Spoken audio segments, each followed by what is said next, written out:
Otherwise, if she's busy though, I understand. Kendra, if you're busy, I understand. So, just in case that's it, I understand.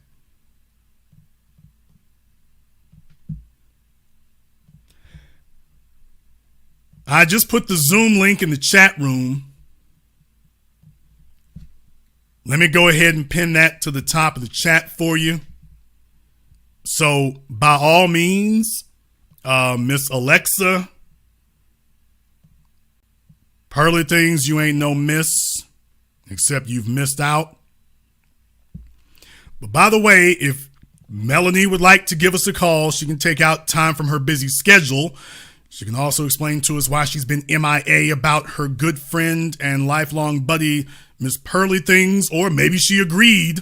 Hell, she agreed with so many other anti-black statements. Maybe she agrees about slavery being exaggerated and other things there too. So this will be her opportunity to go ahead and speak about that. This will be a good opportunity for her to speak about that.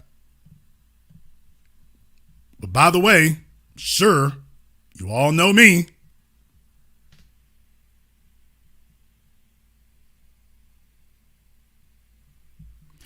By the way, it says to celebrate this as Olivia's first super chat. So I just imagine that she was so motivated that she said, well, let me go ahead and see if I can meet you there. So I will meet you there or beat you there.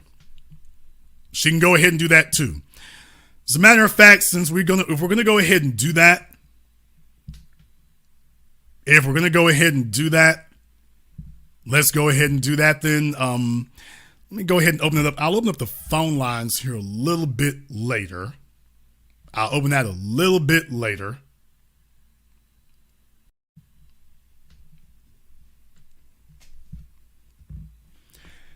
I came here tonight because I wanted to, while we're waiting on her, but by the way, let me not mince any words. I came here tonight because the era of the female dating and masculinity,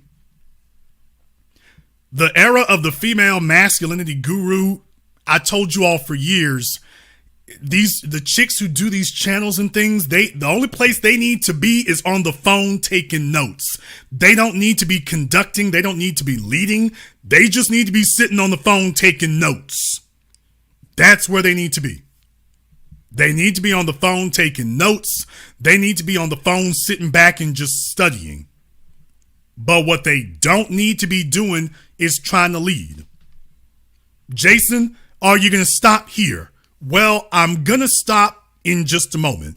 Now, I'm going to tell y'all right now, I'm about to get in trouble.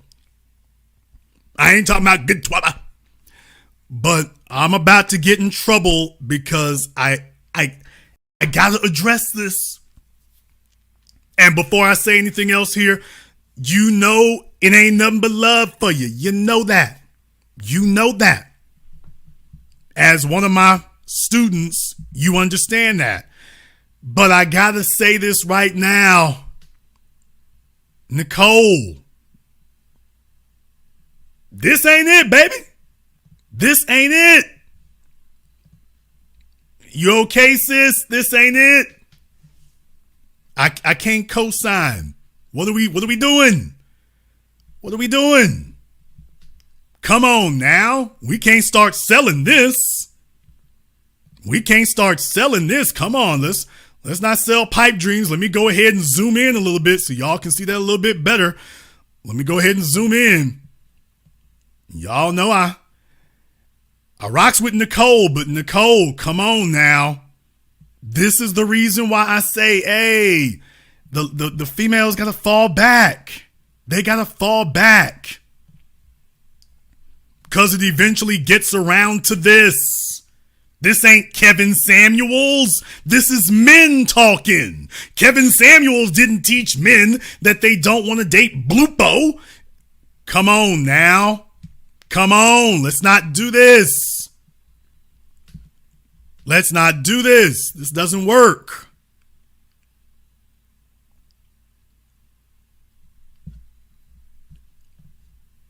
There's a reason why I'm saying the ladies need to fall back and just let the men who gave y'all the game, let us just do what we do.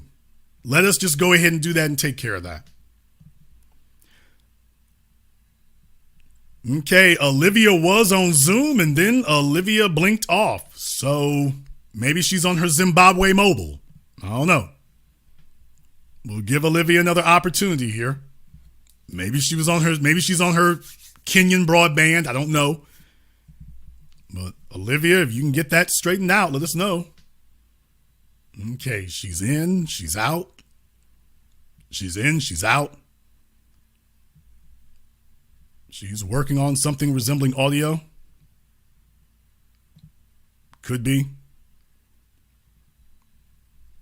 She's around the many moons of Mars. Okay. You have to unmute yourself, Olivia. Something like that. Can you hear me? Yes, we can hear you. Yes. So one of my followers stated that you wanted me to call in. Is that correct? You're certainly welcome to call in if you'd like to. I'm assuming this is Olivia. This is Olivia Alexa. Hello, Olivia. How's it going? It goes, ma'am. What is on your mind? I'm calling in. One of my followers stated that you wanted me to call in. So I'm here. I said that you're welcome to call in. Okay. That's not the message that was relayed to me. Like I said, it was relayed to me that you wanted me to call in. Miss Alexa, can we stop? I know this is our first date, but we don't have to. First date? That's cute. We don't have to beat around the bush, ma'am. You called in for a reason. So I called in. Like I stated. Can we just get to the point? Stated, it's really not difficult. Like I stated, I don't know anything about you.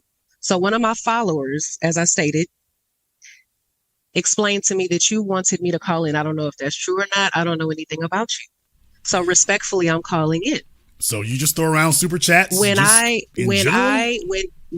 followed the link that one of my followers gave to me, I saw my face and I saw the title and I called in. You were sitting in the chat room when I was explaining the fallacies of advocating for women getting with struggling men.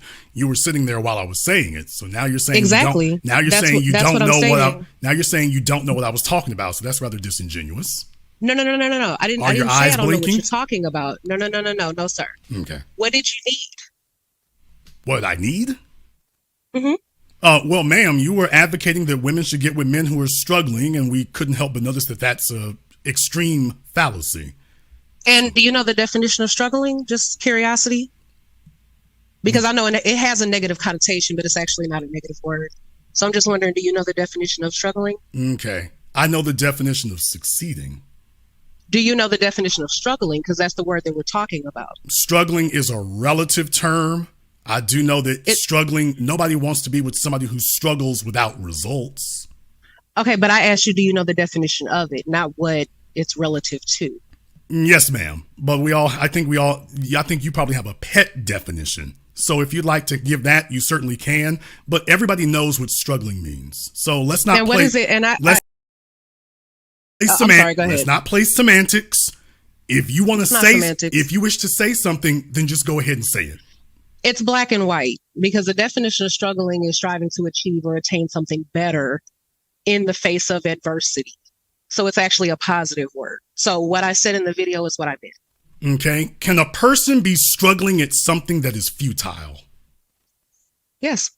Correct. So that's not difficult. As I pointed out from the beginning, you may have a pet definition, but the problem is nobody wants to get with somebody who is struggling without results.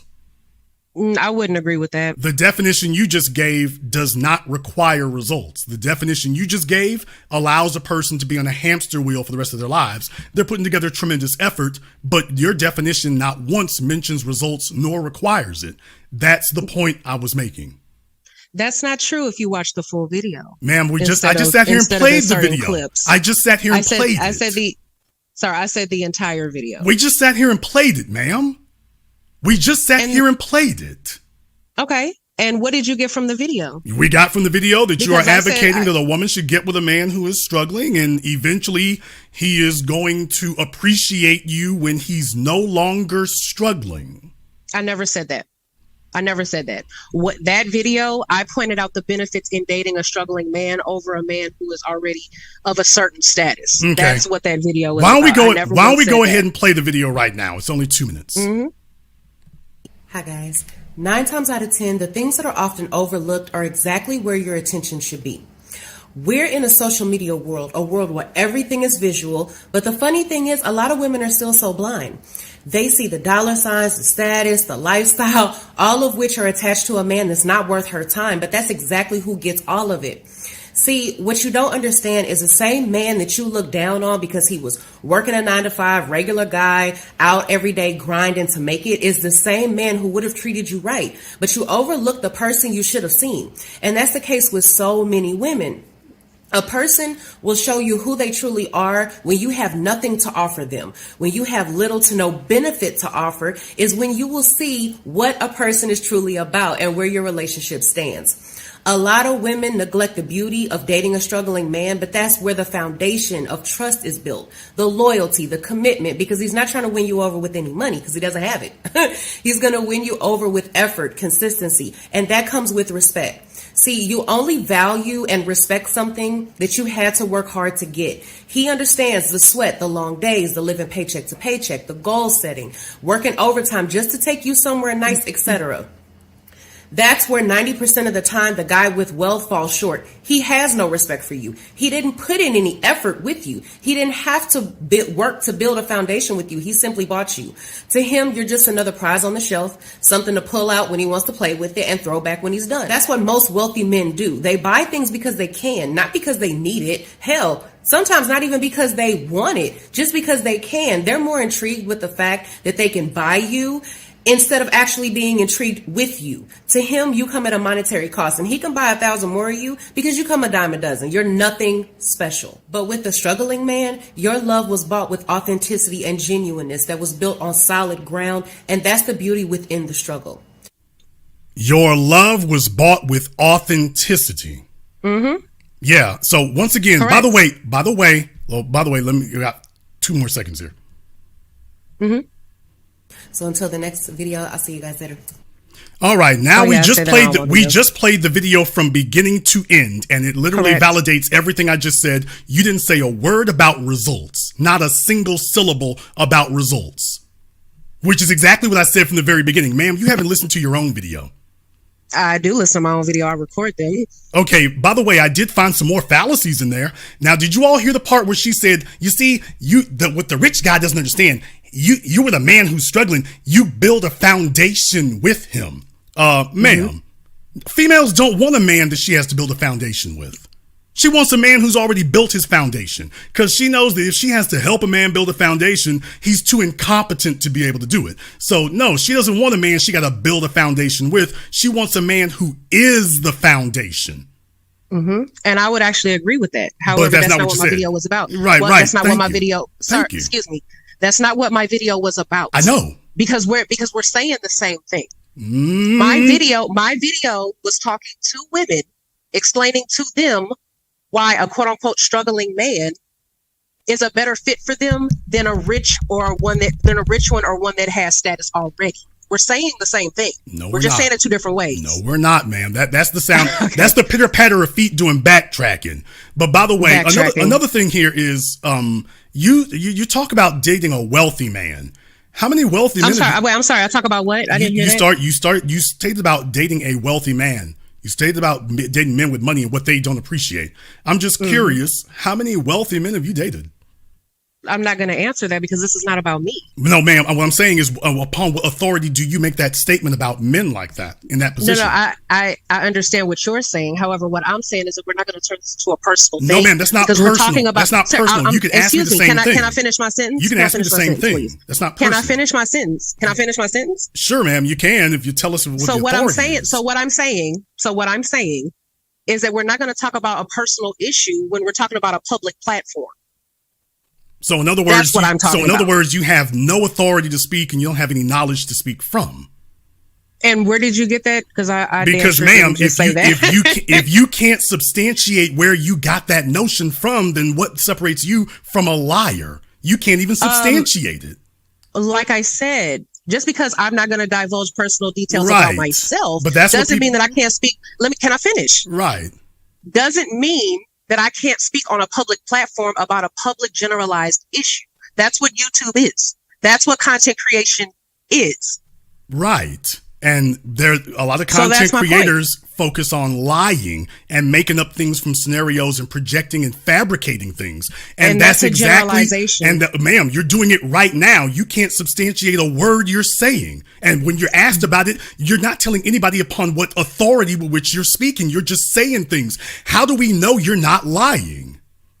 How do we know I'm not lying about how do we know that I made in the beginning of my video? Your claim about how wealthy men operate and what motivates us. Upon what? How do you substantiate that? Where did you get that notion from? Sociology. Are you familiar with that? Yes, ma'am. I'm very familiar with it. I'm asking you, where did you get that notion from? What are your experiences that prove it? That's what I was getting to. If I could finish my sentence. So sociology, of course, is the study of people around you in the society, which I do have experience in. See, I understand that this program, I'm not sure if, like I said, I'm not for sure on your brand and specifically who you are and what you address. All I've seen is certain parts of this particular show. So if this particular show is representative of your brand, then I kind of have a general idea of who you are and what you do, which is totally fine. But my thing is, when it comes to these other quote unquote female gurus or female dating gurus, whatever the case may be, I'm not trying to fit into that category because I have been doing this since 2015 before it was a quote unquote thing. And it comes from a place of genuineness. I understand because I was raised around the majority of men. I understand what men go through when trying to deal with a woman, when trying to date. So the things that I talk about and the place that I come from is a very sincere place because I've seen men completely ruined at the hands of women. I understand that. So if I can do videos to help men out, that's what I'm going to do. And that's why I started doing what I'm doing.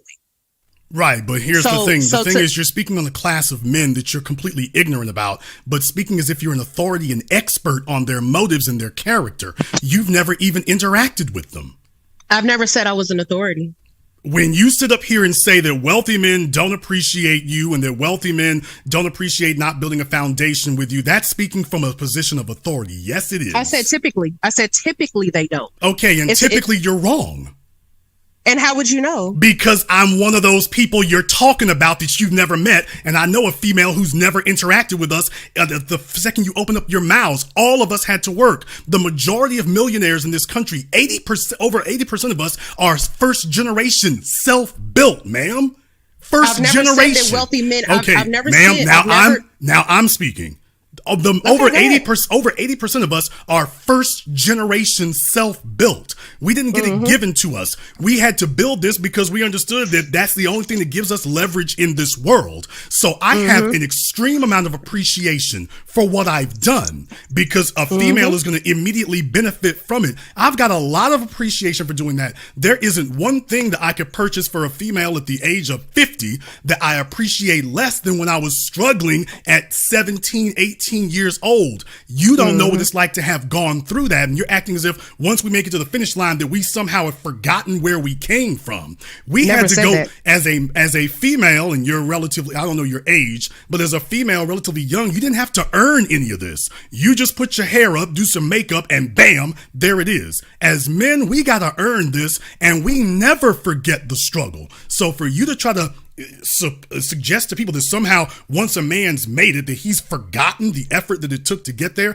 and he doesn't appreciate it, you're just another thing that he purchases. That tells me you've never had any interaction with a man who has built himself. You've never had that. Can I speak now? Sure you can.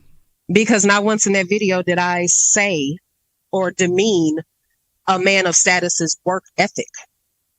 And not once in that video did I say anything remotely close to that. You literally said that he doesn't appreciate you. You're just another thing. The wealthy man, you're just another thing for him to purchase. Would you like me to play your words again? No, I know what I said. Let's play it again. Let's play it again. Can I finish? Because I know what I said. You can play it again, but I know what I said. And I'm still standing on what I said. I'm not wavering. But what I'm saying though is that there is also a difference between rich and wealthy. How many wealthy men do you know? And when we're talking about wealthy, I'm talking about old money. Old money, that their kids are rich. That's who I was referring to. I'm not talking about rich. I'm talking about wealthy. There's really no difference when you get to two different classes. Ma'am, now you're trying to play semantics to try to fix what you said. Not. Ma'am, it's not as if there's an infinite amount of things you can do for someone. There's not like there's an infinite number of things. Once you get to a certain point, it all becomes relative. That's another thing. That tells me you've never dealt with a man who's affluent. I understand what you're saying. However, if you interact with a wealthy man and call him rich, he will be offended. It's not the same class. Ma'am, if you interact with a wealthy man and start talking about his money at all, and you try to characterize it in any way, that'll offend us. But you're getting off the subject. I'm that talking about is the difference subject. between rich and wealthy. It's not the same class. Ma'am, I have talked to some of the wealthiest men in this country. I got it on video. And no, ma'am, you don't. I would like to see that. 7 a.m. It's an Amazon bestseller. Race War. It's another Amazon bestseller. Gentrified. It's another Amazon bestseller. You are certainly welcome to go check it out. Blackchannelfilms.com is the spot. It'll get you up to speed. Mm-hmm. But by the way, I've talked to the wealthiest men in this country, and what you're talking about is you making this up. You're trying to play this by ear and make it up as you go along about their psychology. Literally, they're the most down to earth people you could imagine. They simply want. I'm not denying that at all. They want money for one reason. As men, we want money simply because money provides freedom. Correct. That's what we want. A tool. Okay, but it doesn't change the way we see the world. It just gives us more abilities in the world that we're in. So that's why I'm saying at first blush, we know when we're dealing with somebody who's never moved among us because they say exactly the things you're saying. They talk about money in terms of richy rich and generational wealth and as if they didn't earn it. And that's literally not the way that 80% of us got it. That's literally not the way it works at all. I totally understand what you're saying. However, like I said, I never once in that video said anything about a wealthy or rich man's work ethic or lack thereof. I never. That's where 90% of the time the guy with wealth falls short. He has no respect for you. He didn't put in any effort with you. He didn't have to work to build a foundation with you. He simply bought you. Correct. Yeah, with a woman. As I said, I never said anything about a wealthy man's work ethic as far as how he obtained his money. Okay, well, what you just did was make a characterization about his values, not his money. You just spoke about his values. When it comes to a woman, yes, you're talking about something totally different. And that's literally untrue. What you're stating is about how a wealthy man obtains his money. I never once said that. No, ma'am. I didn't say about how he obtains his money, man. Listen very carefully for the fifth time. Work ethic, ma'am, sorry. No, his values. You tried to characterize his values. Okay. Well, and it what was you also said is completely wrong. Okay. Well, once again, it's subjective. So that's the beautiful part about content creation. It's not subjective when you got to pay a mortgage and a car note, ma'am. Everybody does. Everybody does. But you don't have to pay it for a luxury car for somebody else. You don't have to do that. Go ahead. I'm sorry. I didn't hear that. You don't have to pay. You don't have to go pay a receipt at Nordstrom's, Saks Fifth Avenue, or at the Lexus dealership for somebody else. So no, that's not. That's not subjective. Sorry, I'm confused. No, that's not subjective. What do the brands have to? What do the brands have to do with anything? Because those particular brands? Because a man who has worked to build himself to a level that he can provide extraordinary benefits, that's a value. He didn't get to that level because the S-Class or the Maybach means nothing to him. He got to that level because those things mean everything to him. Correct. I'm not disagreeing with you. But when you say that 90% of these men just see it as something that's I didn't say 90%. Ma'am, you literally just said 90%. Wait a minute. If you would let me finish. But I'm sorry, I interrupted you. So go ahead. I apologize. Days, the living paycheck to paycheck, the goal setting, working overtime just to take you somewhere nice, etc. That's where 90% of the time the guy with wealth falls short. He has no respect for you. I'm playing your words back to you. I'm And as I playing said, your words. You listen to what I'm saying though, because you just said, I said 90% of men. I said 90% of the time, that's where men with wealth fall short. Ma'am, verbatim, that's what I said. Ma'am, I'm saying we're only talking about 90% the men who have money. We're only talking about the men. No, I'm correcting what you said, because those were not my words. No, let me correct that. We're only talking about the men who money is not a problem for them. I'm correcting your words because I did not say 90% of men, of wealthy men. That's what you said I stated. I did not. Even, are you listening to my video? Yes, ma'am, I'm playing. 90% of the time. Okay, so that's what I'm saying. You did not quote me correctly. I said that's where 90% of the time the men with wealth fall short. I never said 90% of wealthy men. But it's ma'am, and that's an untrue statement even among men. You misquoted me. It's an untrue statement. Okay, but you still misquoted me is what I'm saying. Ma'am, so even among men even among men with money, they're not falling short on that 90% of the time either. That's untrue because most of what they have is unseen. So even then it's not true. It's not a true statement, but even if I wanted to give you that one, I'll give that one to you here right now. By the way, that's a false statement to make that 90% of the time they're falling short. A man always values what he worked for. And your statements make it seem as if that they didn't work for anything. I understand what you're saying. However, this is the thing about content creation, about YouTube, about just speaking, period, on any kind of public platform. It's all subjective. Do you think that women want to be with do you think that women want to be with a man who is struggling in any way?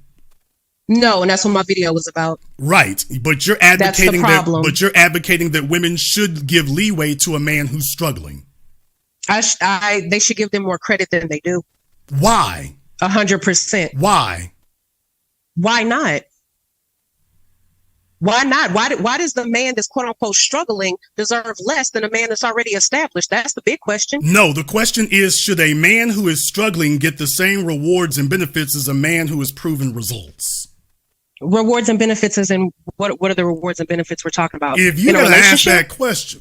In a relationship, I'm asking for clarification because I want to make sure we're talking about the same thing here. Is that what you're asking? Okay. As I stated before, the reason why all men understand they want to get their money straight so that money is not an issue so they have freedom. A byproduct of that is the people around you will also get to indirectly experience more freedom themselves simply as a byproduct of being in proximity to you. So therefore, if you're with a man who's got freedom, then you, by contrast, are also going to inherit that freedom indirectly. 100%. What woman would not prefer to be with a man who's got more freedom than one who doesn't? I understand totally what you're saying. However, like I keep saying, that's what my video was about. Because just because you have a certain level of money, just because you have a certain level of status, that doesn't denote that you're a good person. That doesn't denote that you have a good spirit about yourself. That doesn't denote anything besides that you were successful. And that's completely fine. If you want to be with a man that has money and that's already achieved a certain level of status, hey, kudos to you. That's fine. However, that's not the reality for the majority of men. Okay. The majority of men are not going to be wealthy or rich, and that's just the raw facts. That's very, very true. Now, I would like to examine what you just said there. Now, you just made the statement that, well, just because you have money, that's no indicator of your morality or whether or not you're a good person. Olivia Alexa, can you tell me the majority of the people who commit violent crimes, are those individuals in an upper class income status or individuals in a struggling working class income status? Lower class. By what ratio? By what ratio would you say? So that's what I was going to say. If you're talking about violent crimes, it's a lower class. Okay. Well, you know what? I'll let you have that one right there. Let's talk about petty theft. Mm-hmm. How about that one? Who overrepresents in that area? Affluent people or people who are not? You broke up in the last part. Say it one more time. When it comes to very last let's sentence? talk about things like petty theft. I'm talking about stealing pens at the office, for example. Would you say who overrepresents in that area? Affluent people or struggling and working class people? Working class. Okay, you know what? These are unfair questions, Alexa. These are unfair questions. Let's try something. Yeah, these are unfair questions I'm asking you right now. Let's try something a little bit more fair. When it comes to divorce rates, do poor and working class people get divorced more, or do affluent people get divorced more? Poor working class. Okay, so I took the economic factor out of it. We're just talking about how they get along with other people. Correct. Sociology. So you see, there is a direct correlation. When you take a look at income and status levels, between quote unquote good people. Interesting. And by the way, we won't even get into things like sexual assault and stuff like that. We won't even get into things like that. But what I am going to say is that yes, ma'am, actually, when you talk about quote unquote morality and quote good people, I can actually tell you that I can show you linearly where there is a direct correlation between an individual who's economically struggling and a propensity to engage in quote unquote immoral behavior. Okay. Now, are you done with that point? Which was a great point, by the way. I know it was. But when we talk about, like, let's go back to what you said a minute ago when you were talking about marriage, right? With between affluent and the more impoverished category of people. Let's talk about why that is. Because when you talk about the divorce rates with people who are not as well off versus the people who are more well off, then we have to look at why. And a big reason why is because let's say I was rich, right? Which I'm not. Let's say I was rich though. I had a substantial amount of wealth behind me. Like let's not even say I'm wealthy. Let's just say I'm rich. Let's say I'm kind of well off. I can go some time without working. I don't have to worry about anything, and my kids are taking. Hello. You muted yourself. She might be over there coughing and choking. I'll give her a minute to clear her throat, I suppose. You muted yourself. Hello, can you hear me? Yeah, are you okay? I thought you were over there choking for a moment. Are you okay? I don't know what just happened. But I don't know the last thing you heard, but I'll just re-say everything. Let's say I was rich, I was extremely well off, and I had, a substantial amount of wealth behind me. Let's say that I was well off to the point where my children don't have to worry about anything. Let's just say I'm there. I'm going to naturally be more selective and cautious of who I bring into my circle because I have more that's at risk than somebody who does not have as much as me. So when we talk about the divorce dynamics, and we talk about the class of people that we're talking about, the different classes, we also have to look at the nuances as well. So when you talk about, the rich don't divorce as quick. The rich don't divorce as quick as people who are not as well off. There's a reason for that. Because naturally you have to be more selective. I can't just go out and marry. I can't just go out and get married 10, 30, 40 times because I have more at stake. Actually, you can. And there are some who do end up in that situation. However, it's not wise, is what I'm saying. And the majority don't. If you look at people who are wealthy, they don't have a bunch of wives and husbands, ex-wives and husbands. They may have a couple. Can I finish? Right, you're correct. So what I'm saying is, it's not as black and white as what you're saying, or is what you're leading with. You have to look at the nuances of these things as well, and there's a ton of them. Okay, the part that you're not understanding is that how you do one thing is how you do all things. So what folks have a hard time accepting because it's not very flattering, and individual who is disciplined at monitoring their finances, disciplined at monitoring the people around them, disciplined at interacting in business circles, treats everything in life the same way. So they become more strategic and more scrutinizing of everything, including their interpersonal relationships. So what I'm saying is that people with money have become better and more practiced at sizing up people around them as a matter of practice.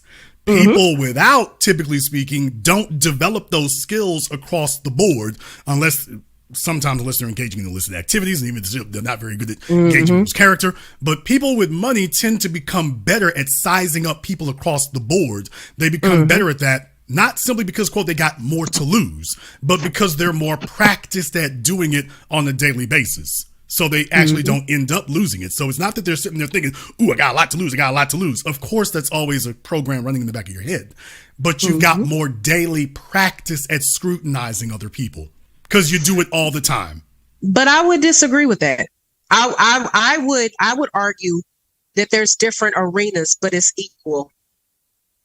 I would say that. I have because no idea we what scrutinize that means. people I'm sorry. I have no idea what that means. Okay.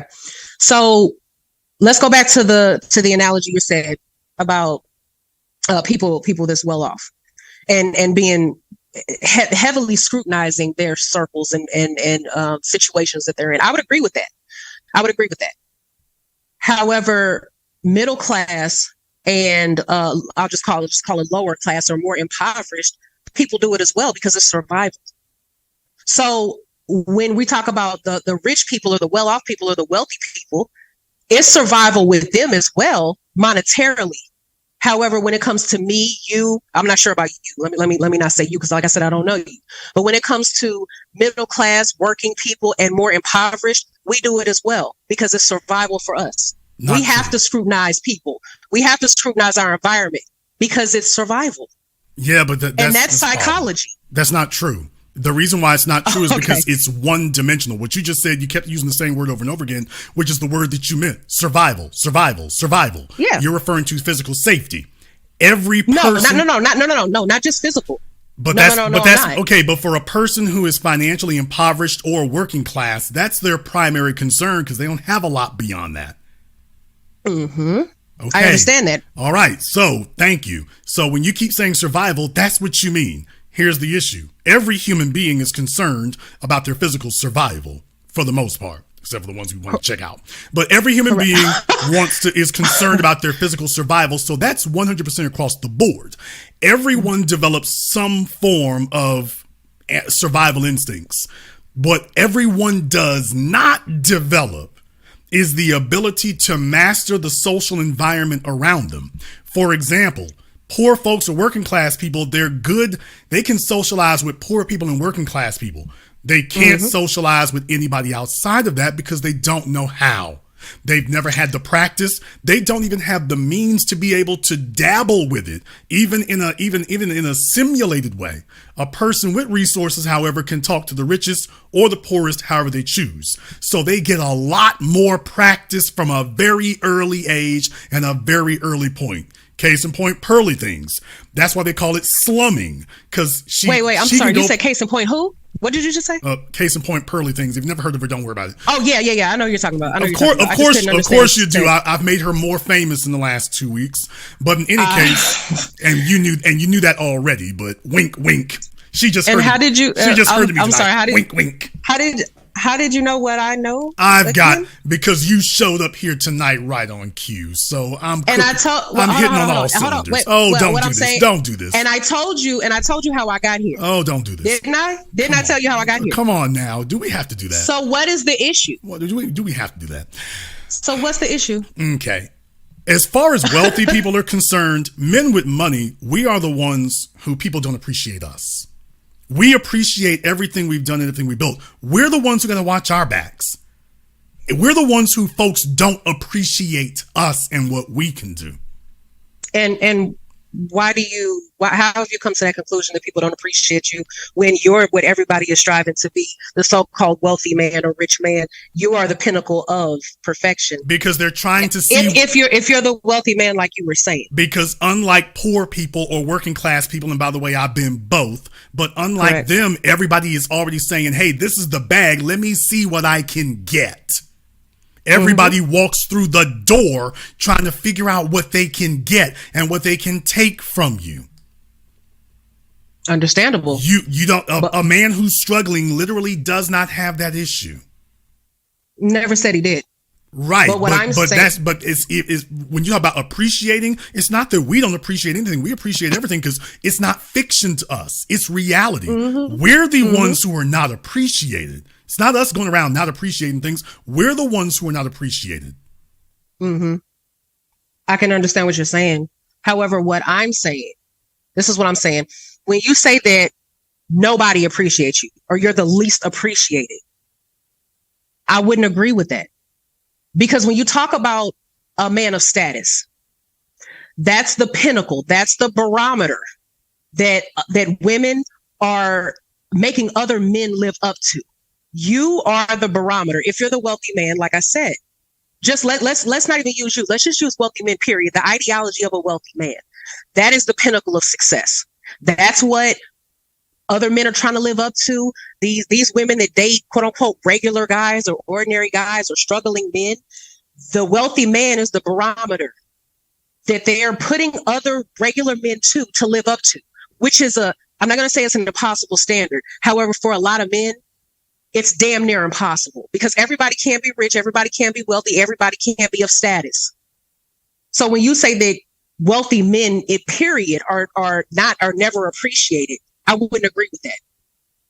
Okay, you'd have to be there to be able to dispute it, but you literally see everybody, the attitude that you had in your video, it's total lack of respect, it's total disdain.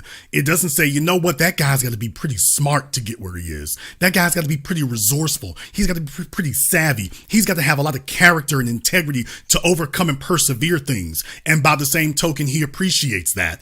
That literally isn't what you said. It's just, you're another toy to be gotten off the shelf. When in reality, the men who put women through the most changes, through the most problems, through the most heartache, through the most hell is a man who is struggling. Are you okay? I'm just a numerical fact. Your video says exactly the opposite. The reason why women steer around that is because a woman has to only go through that one time to realize the fella who gonna put her through the most changes, the fella who's gonna do the most cheating, the fella who's gonna do the most backstabbing, the fella who's gonna try to get whatever he can get, however he can get it. That's the one who is struggling. The one who ain't, he wants a chick who gonna mind her manners and sit back and cruise. Okay. So when a female makes a video saying the struggling men are the prize and advocating for women to get with struggling men, what you're telling them is to go back into a problem. And don't get me wrong. Everybody has issues. Don't get me wrong. There are issues everywhere, correct. But struggling men bring all the issues that a woman doesn't want in dump trucks full. Okay. Go ahead. I'm listening. Or is that, can I talk now? Of course. Okay. So once again, like I said, when I made that video, it wasn't for men. It was me talking to other women, which damn near half of my videos, I'm talking to other women. That's why I started out making videos talking to women about situations and little nuances that I saw that could pose a problem in their relationships and with them getting to know men and men dealing with them. So the majority of men started watching my videos because I wasn't even talking to men. I was talking to women. So what I'm saying is that when I talk to women and I give them advice, even when I talk to men and I give them advice, it's all subjective. That's what, once again, content creation is subjectivity. So if it applies, that's awesome. If it doesn't, okay. That's what content creation is. That's what being a creator is. Everybody's not going to like what you say. It doesn't matter. It does matter if it's misleading. And how is it misleading? But like I said, once again, it's subjective. So if you feel it's misleading, it doesn't apply to you. No, ma'am. And that's fine. 2 + 2 = 4 as opposed to 2 + 2 = 9. One of those is accurate. One of those is accurate. The other one is misleading. Okay, so then let's go with that. The 2 + 2 = 4. So if 2 + 2 = 4, which it does, but let's put that in terms of the conversation we're talking about, then that means you can't make generalizations then, because there's no statistics to back up that specific claim. No, no generalizations you can make, but when you try to take the exception to the rule and extrapolate that as being the typical, that's misleading. Struggling men are not the prize. And that's subjective. That's if that applies with you, then that's fine. But what I'm saying though is don't take away the validity of my claim that could help another woman. But it's not valid. That's my thing. But it's not valid. That's the misleading part. It's not valid. If a woman follows your advice in any capacity, she is cruising for a bruising. And how is that? As I by just me saying that by me saying that a regular guy that's not of a certain status or wealth or monetary class, you should go for him. That's a bad thing. Okay, let me ask you a question here, Olivia. Can I call you Olivia? Okay. Yes, please. Thank you. Okay.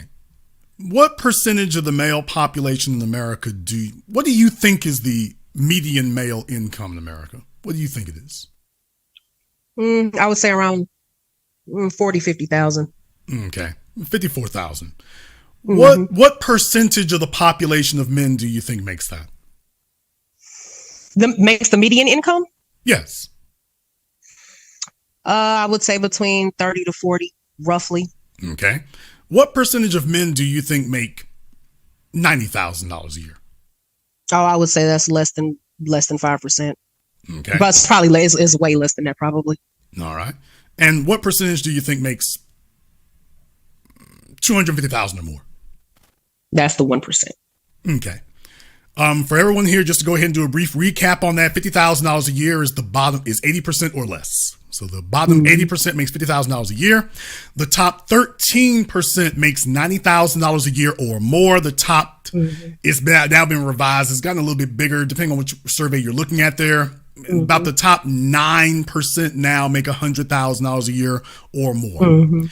And then, of course, the top 1%, now you're talking for men, but depending on this, whether it's men or women, but where men are concerned, it's going to be about $300,000 a year. That's going to be the top 1%. So you're dealing with that. So the bottom line is that bottom 80%, that's the one struggling. Correct. That top 10%, those are the ones typically not struggling. Although if you live in New York or Los Angeles, it might still be struggling. So cost of living is ridiculous with that there. being the case, the bottom 80%. Correct. So a woman's chances of hitting Mr. Struggle are 80%. High. Correct. Which is my point. That's it. That is my point. That's what the whole video was about. You're going to hit a quote unquote regular or struggling man before you can even throw a rock and hit a rich one. Okay, but this is my point. Your advice is that the women need to be with the struggling man as the prize. That's literally the title of the video. I know. And that's wrong. And I still stick by that. Well, you can stick by being wrong, but survival is going to dictate you do otherwise. Because there's not a damn thing wrong with a man who's quote unquote struggling or who's quote unquote living, working a regular job, a 9 to 5. There's absolutely not a damn thing wrong with that. Okay, well, I will be the last person to tell you that there is quote unquote something quote wrong with it. No. And truth be told, most females are average. They need to be with an average guy. Absolutely. But when you say that the struggling man is the prize and you make a video talking about how the wealthy fellas don't appreciate, you have not put it in the context. It would be different if you had taken this as an opportunity to put in the context in the video, because this is what you're going to try to do now. The time to do this was 4 months ago when you made this video, to let the women know you don't qualify for a man who ain't struggling. Now, that's what your video doesn't say. Hey, ladies, most of you, and I'm talking 90% of you, you complain about the guy who's struggling, but truth be told, you don't qualify for a guy who isn't struggling. Now, but that's not what my video was about. But without that context, the video is useless and misleading. No, it's not, because like I said, that's not even the context that I would want to put in the video. Because once again, I said, you missed the whole point of the video. I'm not talking to women about what they qualify for. That's not that particular video. It might be another video, a different video, but that's not the context I wanted to put in the video, so I did. Yeah, but there's the problem is that when you leave it open like that, it's completely misleading, because it's not putting into the context that the women, the reason why he's the prize for them. You're not saying which women that man is the prize for. It doesn't matter what woman is watching my video. Yes, it does. No, I'm not talking. Let me finish. I'm not talking to a certain group of women. You're trying to make it a certain group of women that I never stated on purpose.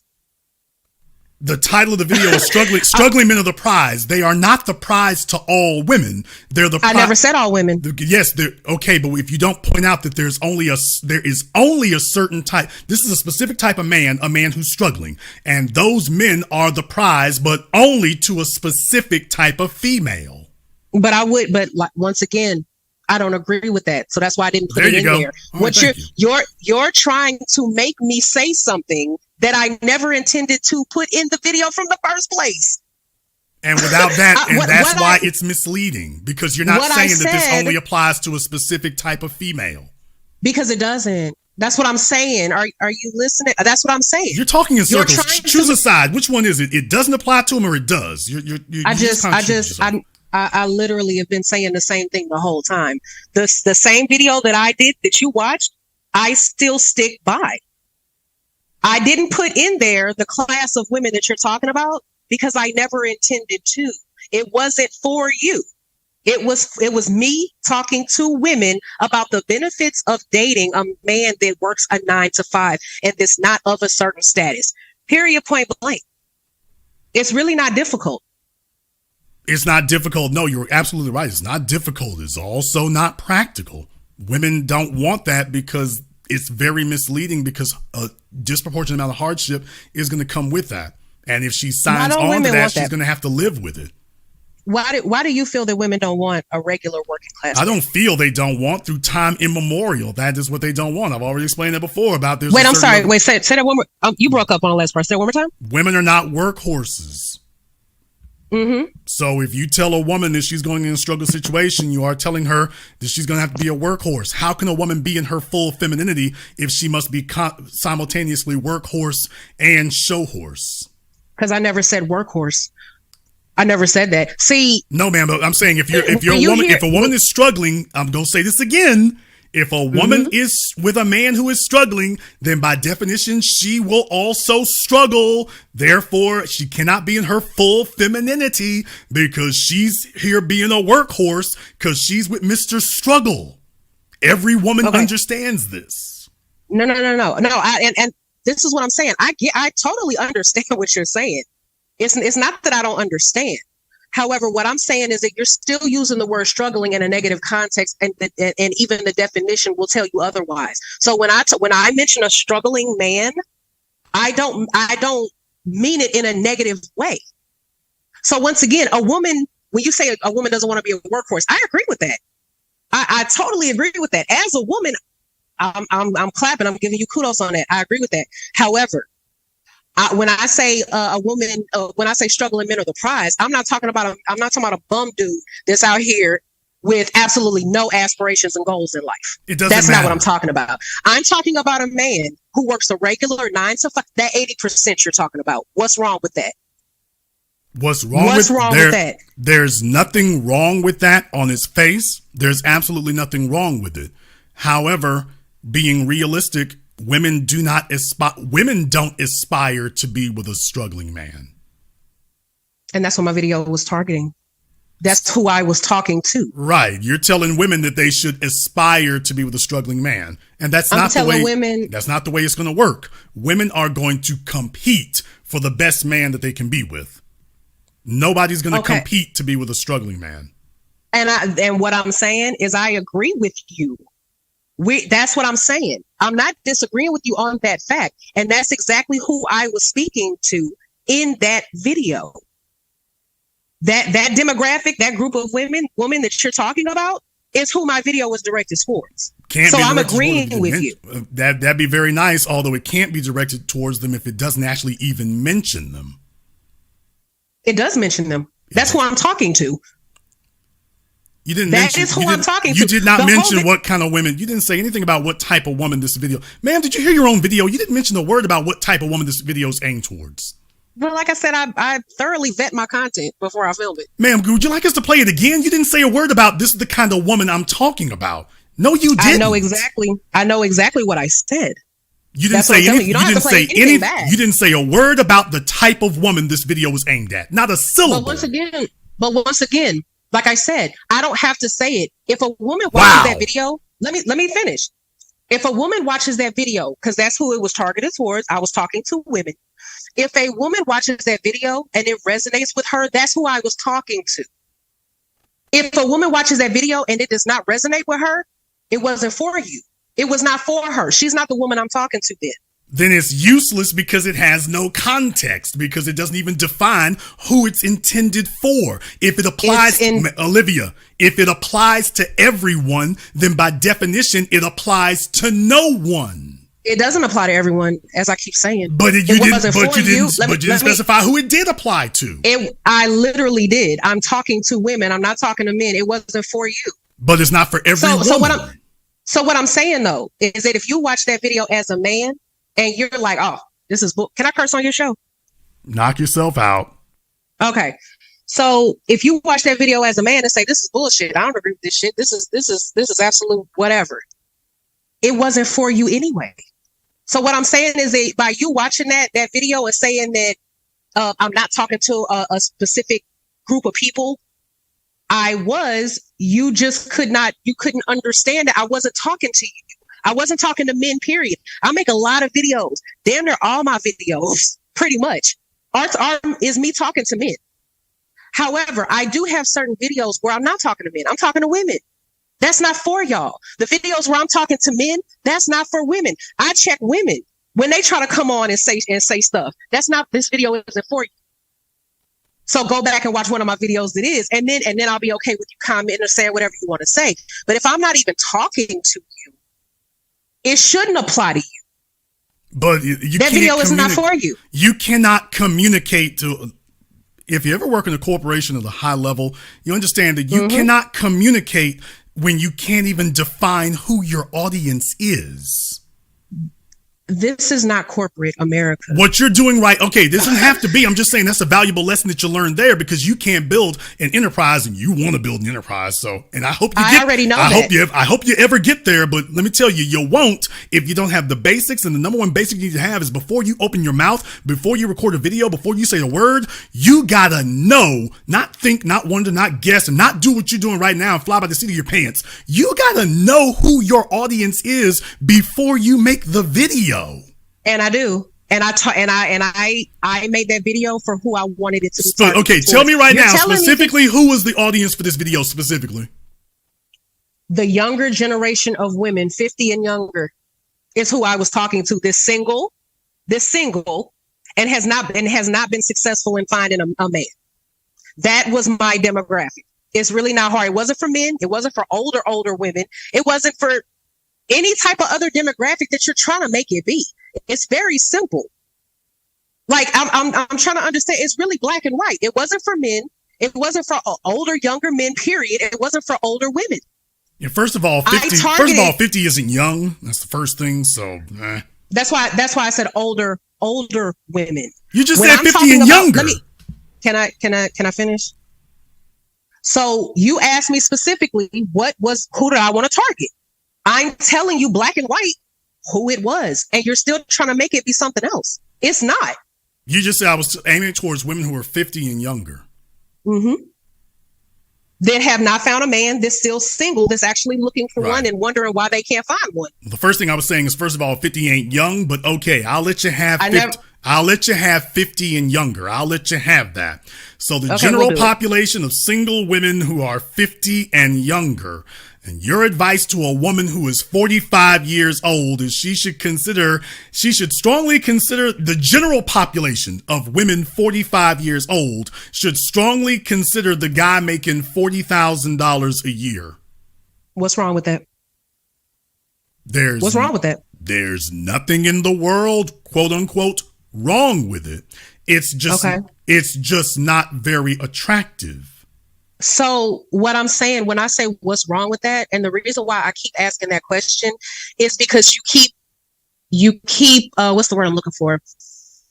You keep refuting certain things, and you keep trying to say, okay, well, who are you trying to target? And I'm telling you who it was. And I'm telling you why I made that video.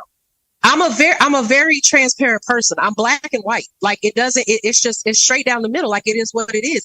I'm telling you what it is, and I'm telling you who I targeted, and that video wasn't for you or any other man. Right. And you're still not understanding. No, ma'am, I understand saying. perfectly fine. What you're not liking is the fact that when somebody puts a spotlight on this, that if this video had said the words, this is for the general population of females, and that the number is a man making $40,000 a year, you know what the reaction to saying those words would be.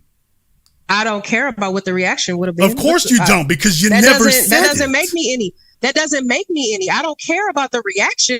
But I'm gonna put in my videos what is on my mind at that time. It's misleading because without that context, nobody even knows what you're trying to say. It went over pretty well. Because it's vague. It's vague and innocuous. Of course, it quote went over well because you didn't actually tell them what you really meant. With me questioning you, now we know what the parameters are. And if you told them, ladies, age 50 and younger, a fella making $40,000 a year working at Petco, you should be cool with that. No. But once again, the women, not men, the women who were watching that video, I don't know how many of them it was, but the percentage of women who watched that video, if it applied to them, that's great. If it didn't, it wasn't for them. Yeah. So once again, when you say, if I would have said, oh, well, this population of women is 40 and up, who does that? Yeah, that's. And when I say, let me finish. When I say who does that, I'm talking about when it comes to content creation and airing out your thoughts and saying what's on your mind. Sometimes it's not as generalized. Sometimes it's more of a generalized thought. Going back to when I made my first video in 2015 and that went viral. It went viral because I spoke what was on my mind. It was a very general video. You were disingenuous then too. Let me finish. It was a video about why women can't find a man. Why you can't find a man. Very simple video, very generalized video. I never said age. I never said nothing. Exactly. It was a very generalized video. And the reason why I got attention is because a lot of women, it resonated with them. But that's what content creation is about. But these videos do nothing but muddy the waters and confuse the hell out of people because they walk away thinking they got an answer and all they heard was babble for 3 or 4 minutes that can't be deciphered and can't. You've already stated what it is. You just said you literally can't. You literally refuse to say who it is, what it applies for, what they should do with it, what it means. Told you. Your videos, do I need to say it again? They're so, ma'am. You can repeat the same babble if you'd like to, but that's all you're doing. And I'm saying that's not content. That's confusion. So, by the way, what is the good form of struggling? Since I'm focused on the negative version of struggling, please tell us all, what is the non-negative version of struggling? Once again, like I said when I first got on here, and I literally gave you the definition of what struggle means. Do you not remember that? Ma'am, when I first got on here? Can you tell us all what is the non-negative version of struggling? Sure. The non-negative version of struggling is when you strive to achieve something that's greater than what your current circumstances in the face of adversity. So that's all struggling means. People put their own connotations to it, but that's what the definition is. Right. So if a guy is going to school for a degree, that's a struggle, correct? Yes. And if it takes him 2 years, then that's a positive form of struggle, according to you, correct? Of course, that's positive. And if it takes him 4 years to get his bachelor's degree, that's a positive form of struggling to you, correct? Correct. And if it takes him 9 years to get his bachelor's degree, then that's a positive form of struggling to you, correct? No, it depends. Oh, that backtrack real quick. No, it's not a backtrack. It's an explanation. Okay. It's an explanation because then you have to get into the nuances of what exactly during those 9 years was it bullshit? Did he say, okay, I'll get to it one day, whatever? Okay, let me try this a different way. So what you're saying now is that there is an acceptable explanation for why it would take a man 10 years to get his bachelor's degree. Of course, that's to anything. Of course. There's an exception to everything. Okay. I'll let that one stay where it is. So if it takes the guy 10 years to get a 4-year thing done, hey, there's an acceptable explanation out there. There is. Like, And once again, so what you're saying, okay, now here's the thing though. Once you say there's an acceptable explanation, so you're saying that that can happen to anyone, correct? What can the 9-year degree Yes. thing? Yes. Yes. Okay, so there It's would life, be yeah. so there correct. And life is what happens while we're making plans. So what you're saying is that Correct. any man who falls into those circumstances should get that special dispensation, correct? If it's justified, as far as like once again the 9-year thing, why did it take him 9 years? So yeah, if he's the exception, then yeah, Right, there's nothing wrong with but that. there would be more than one person that would happen to, though. By mathematically speaking, that wouldn't just be one person. Oh, yeah. There'd be a whole segment of Yes. society. So in other words, women could And run. there is. So in other words, women could run into 20% of the population claiming that they had the same issue. Same issue as the other 80%. Well, no, the fellow who took him 9 years to get his degree, and the woman just sat there and waited till the Jeffersons went off the air. As long as the next fellow she gets with says, "Hey, well, the same thing happened to me," well, then that justifies waiting 9 years for him too, because it wouldn't just happen to one guy. Conceivably, this can happen to a whole bunch of men. Correct. I'm not arguing that, and it does every day. Life happens. Setbacks happen. Like, it takes you longer to do certain things when you have other things in life going on. Who knows what went on in that man's life? Why it took him 9 years? It was a reason why. Like I said, if it was just him bullshitting and saying, "Oh, I'll get to it when I get to it," that's not acceptable. Right, Because but then not that's just a a reflection man. of character. Well, not just a man though.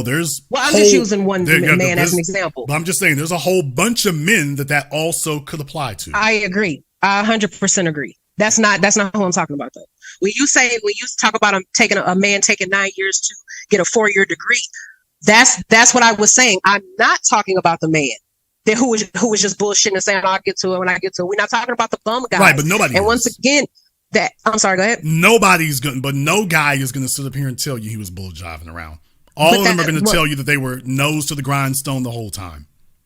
Well, that's what I was getting ready to say. If it took a man 9 years to get a 4-year degree and you didn't know him during that time and then you met him and whatever, why would you give a damn anyway what he did? That it took him 9 years in his past. But yeah, Who there's would the care? issues. No. You're going to meet him at the beginning of his struggle. So we're talking about struggling into the prize. You're going to meet him in the middle of his struggle. Correct. But I'm talking about what you just said when you said a man could tell you anything.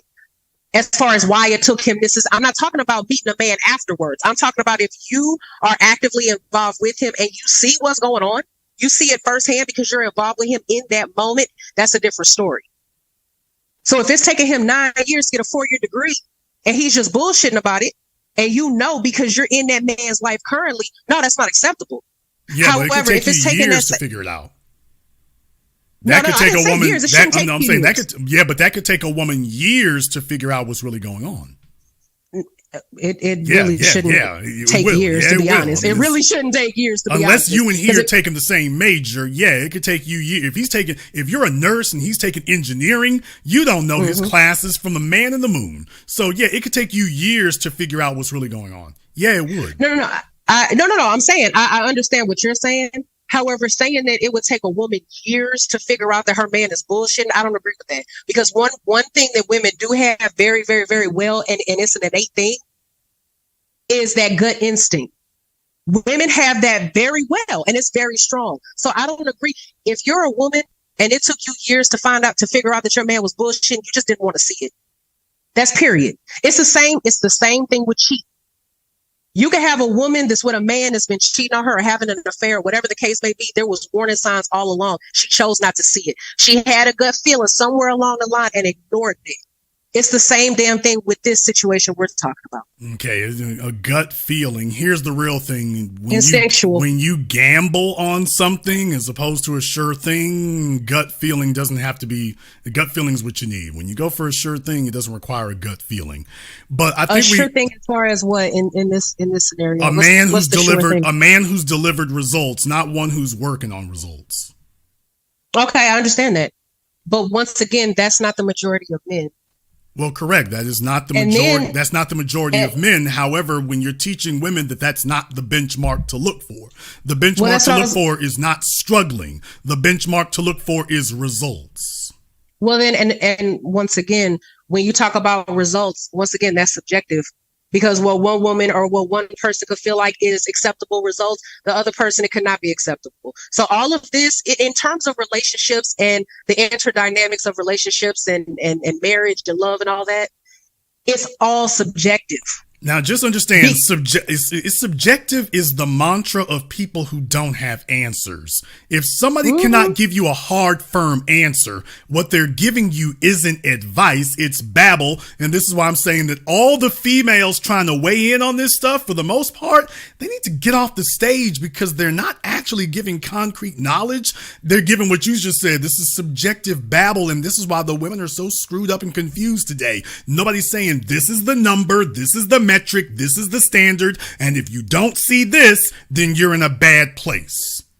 No. Once again, like I said, you can throw all the numbers and metrics and statistics and all that out there that you want. However, when it applies to real life and anybody that's been in relationships or married or divorced or what, any kind of aspect of this area, this arena, will tell you it's not black and white. When you deal with another person that's bringing their own background, their own baggage, their own childhood, their own trauma, their own situations and life traumas, it's very, very, very nuanced and multifaceted. No, it is not. And that's when you deal with people, period. You know what's not nuanced? You know what's black and white? Menopause. You know what's black and What white? the hell? You know what's black and white? A 550 credit score. Do you know what's black and white? An eviction notice. That's not subjective. That's not nuanced. You've either got the results and you can get the job done, or you can't. But once again, none of those things have to do with relationships. Yes, it does. No, let me finish. You can tie those things into a relationship as far as like credit score and all that. Yeah, that stuff is important. But what I'm talking about is the core of relationships and how people interact with one another is not black and white. Because people at their core at their core are very nuanced beings, period.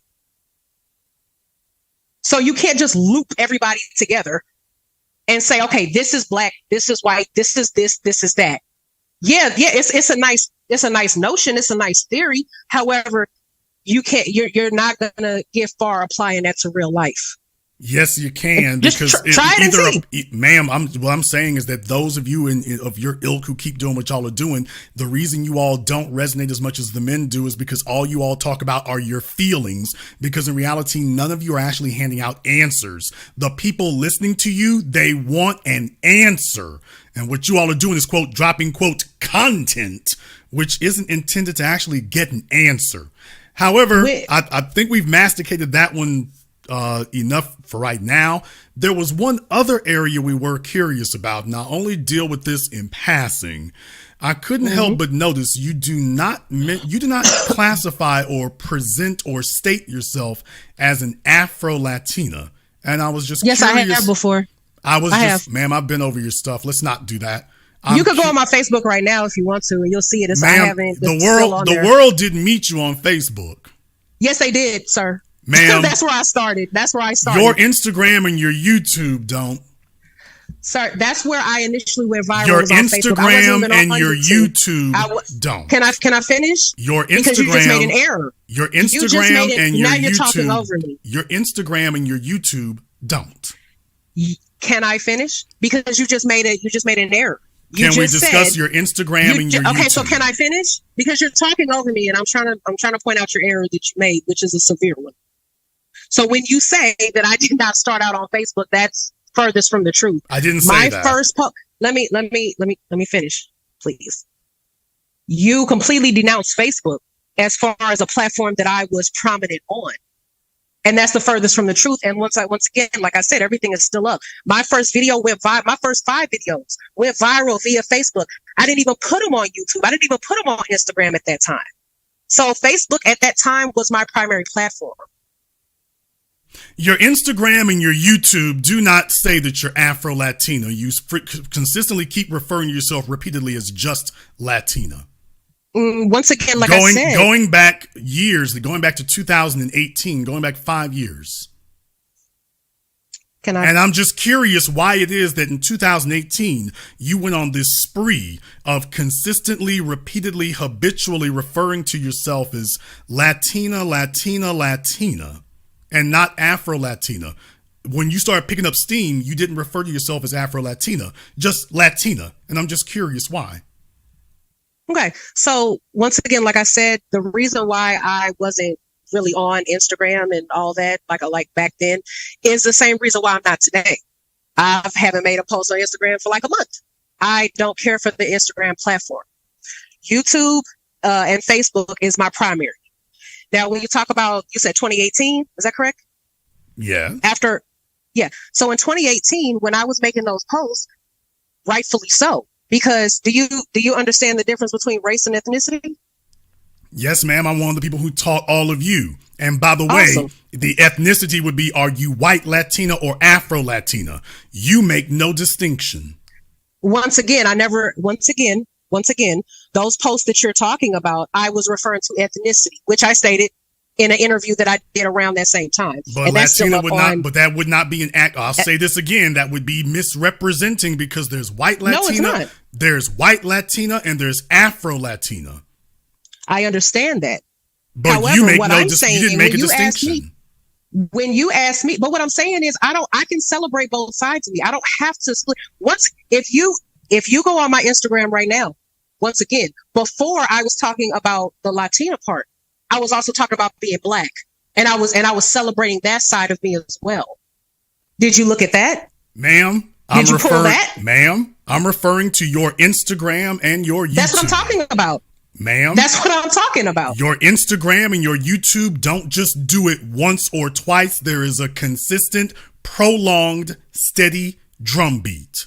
And I asked you a question. I said, before you went to the Latina post, did you see the proud of being Black post? Did you check that? Because it's literally before the Latina ones. Correct. I pointed that out at the beginning of the program that, at the beginning, you started talking about Black people. Yeah, I recognize that part.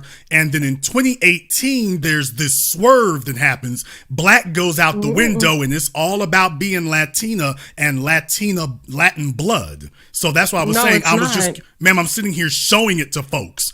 I'm literally sitting here showing it to people. Do you think if you just say it didn't happen, and that all of a sudden it won't have occurred? Can I talk? Because I'm not denying what you're saying. However, what I'm saying is I can celebrate both sides of me, and I always have. You can go on any of the platforms that I'm on, and you can see posts about both of my sides. I'm proud of who I am. I love both sides of me. And there's not a damn thing wrong with that. So if I want to talk about the Latina side of me, I can. If I want to talk about the Black, I can. So I'm proud of both of them. No, the question is, so you see yourself as Latina, not Afro-Latina. That's my ethnicity. My race is Black. It's not hard. I'll put up pictures of my mother. Let me say this, please. Ma'am, you're not going to redefine those words. You're not going to redefine it. So you don't identify. God, I'm telling you the definition. You don't identify as Afro-Latina. That's an ethnicity. You don't identify as Afro-Latina because Latina is not a race. You don't identify as Afro-Latina. Correct. You just identify as Latina. No. That's not what I said. And Afro-Latina is not. No. What I'm saying is that African American, aka Black, that Black is a race. That's not an ethnicity. Are you trying to tell the world that Afro-Latina and white Latinas are the same ethnic group? When did I say that? I'm going to ask this one more time. Are you saying that all Latinas are come from the same ethnic group? Can I speak now? Because I'm trying to talk. I'm trying to educate you about ethnicity. You're not educating me. This is what I'm made up of. I'm letting you know that no, that's not what I'm saying, because there's a stark difference. That's not what I'm saying. However, I'm saying that when you talk about the post from 2018 and you don't talk about the post that was prior to that, when I was celebrating my Black side as well, you just point out one chunk. I have a problem with that. I'm quoting Because your no, that's words. not that is not what I'm saying. What I'm saying is I can celebrate both sides of me, which is what I've done and which is what I will always do. I'm never going to waver. I'm quoting your words. I'm not understanding what the problem is. So just because I celebrate both sides of me, that's an issue because I don't celebrate them at the same exact time? The problem is you're trying to play semantics. You keep saying Latina and saying that's ethnicity. Now what you're doing, ma'am, and what you're telling everyone is that all Latinas are from the same ethnic group. Latina covers the ethnicity. No, that's not what I'm saying. Thank you. That is what you're saying, and I'm saying the opposite. Can I finish? What is Latina? So what I'm saying, from a Latin country, which for me specifically, for my parent, is Argentina. So there's no difference between. So there's no difference. It's for you. There's no difference between the ethnicity of a white Latina and an Afro Latina. Oh no, there's a big difference. But you repeatedly, it's unflattering, and I know this is an unpleasant truth. You repeatedly keep referring to yourself as Latina only. I'm the one putting the spotlight on. By the way, where the hell is the Afro Latina? Where the hell is that? Where the hell is what? What do you mean? Where the hell is it? You do not present nor label yourself as Afro Latina. So let me say this. So you go back on my Instagram, take out 5 posts out of all the rest, and you're focusing on those, completely negating the other ones. Ma'am, the other ones don't identify you as Afro Latina either. So let's stop that lie. You don't identify as Latina. You don't identify yourself as Afro Latina anywhere that I've seen. You do not identify yourself as Afro Latina anywhere that I've seen. You're talking over me, and I'm explaining what I'm saying, and what I've been saying. I'll say it again. The post that you're referring to in 2018, those are the only ones that you are talking about. Once again, you're not even referring to the ones where I was embracing the Black side as well that I posted before those. But there is no Latina side. Can I finish? So when you say, "Oh, well, you're only embracing this side," no, I'm not. And the shit is still up. You can go look at it now. I don't take anything down. Where's your Afro Latina post? Where's the post where you call yourself Afro Latina? Let me finish. Because once again, if you go before that post, I was celebrating my Black side. I'm very proud of it. I will always be proud of it. Where's the Afro Latina post so I can look at that one? Oh my God, are you listening to me? Yes, ma'am. Where is the Afro Latina post? Are you done? Because I would like to see the post that says Afro Latina, please. Can we just cut to the chase? Show me the post that says Afro Latina so you can prove that I'm wrong. How am I going to show you? You can go on there. It's there. No, how are you going to show me what? Finish that sentence. How are you going to show me what? Finish that sentence. How am I going to show you? I'm talking to you on the phone. How are you going to show me what you don't have? I'm talking to you on the phone. Ma'am, if you have posts where you've identified yourself as Afro Latina with the word Afro Latina, you should be able to tell us. No. Why does it have to be that word? Because that's the ethnicity. See what I'm saying? Because that is the ethnicity, unless you're trying to group yourself in with white Latinas. No, that's not what I said. You will not. Once again, like I said, I don't have to use a certain word. I celebrated my being proud of being Black, very proud of being Black, and I celebrated my Latina side. But so ma'am, if you say Latina, you're lumping yourself in with the white ones. Can I finish? But I am part Latina. So what I'm saying, stand on it. Then stop all this lying and bull jiving you're doing, and stand on it. What do you think I'm doing? Like, I haven't wavered since I got on this phone. I'm confused. Ma'am, if you're going to sit up, don't sit up here and try to play this bull jive about Latina being an ethnicity. If you don't say your ethnicity is Afro-Latina, you trying to lump yourself in with the white ones and say, I'm the same as them. So don't sit up here and try to play coy about it. Stand on that and just say, hey, me and Jennifer Lopez and Ava Longoria, we all the same. And stand on it. What do you think I've been doing? That ain't what you've been doing up until now. You're trying to play this double Dutch game against both sides against the middle. Well, I identify as Black sometimes. Sometimes. I've never said I identify Black as sometimes. No, I just Where did you get that from? No, you need to just stand on your square that you and Jennifer Lopez and Ava Longoria and Raquel Welch, what's her face, Jessica Alba, that you're all the same, and just stand on that, so that when people hear you speak, that they know where the perspective you're coming from. Jennifer Lopez is actually Puerto Rican. Are you saying that's not? You're saying that? Are you saying that's not Latina? Puerto Rico is not a Latin country. But anyway, I digress. Are you really gonna try that? Once again.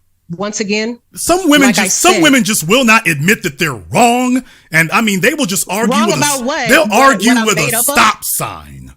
What I'm made up of? I'm wrong about what I'm made up of. You're telling me about some women will just try to argue with a stop sign. This is why a lot of men don't want to get married today. Some women will try to argue with a stop sign. I'm not even going to dignify that ridiculousness. Okay. Well, you don't have to. Like I said, that's you're not obligated. When you said you leave your white wife for a Latina, I was just curious what that meant. That it's pretty straightforward. You talking about the post on Instagram where it was a joke? I literally put a laugh and cry emoji in the caption. No, there's no laughing emoji anywhere to be seen. I'm sorry, it wasn't in the caption, it was in the comments. Okay. I replied to someone. Well, you might have replied to someone, but the original post itself and your first comment is just a check mark. So I see that. Yeah, I'm looking at it now. I see what you're saying. So what's the problem with that? Yeah. I was just curious. When you leave your white wife for a Latina. Correct. And what is the post look like? What is the picture of? It's a picture of, I guess, half a bottle of Clorox. Mm-hmm. Oh, there's probably Clorox wipes, probably, but yeah. But when you leave your white wife for a Latina. Mm-hmm. And what's the problem with that? Well, we're just curious about the men who you're referring to. What? It's a general post. I'm confused. What do you mean? Well, it's just a post. Well, no, it's a post that is literally directed at a specific male audience. So you're the one who posted it. You got it from somewhere else, obviously, but you're the one who posted it. So obviously, correct. Obviously, there's a specific type of man that you had in mind.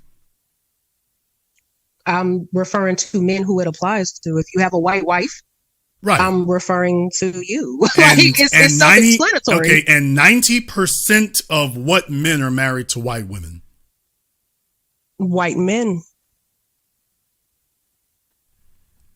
So what's the problem? Did I say there was a problem?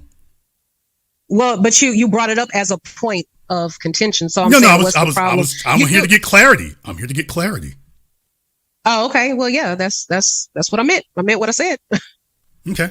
Like I do with everything. She put up a post. I stand on everything. She put up a post she put up a post specifically to notify the white men that there's something thicker and better. So what's wrong with that? Did I say there's anything wrong with it? No, but you're bringing it up. Ma'am, so I'm saying, what are we bringing it up for? It's your post, and I just thought that it was interesting that you felt it was necessary to solicit the white men of the world to let them know what they're missing out on. Solicit?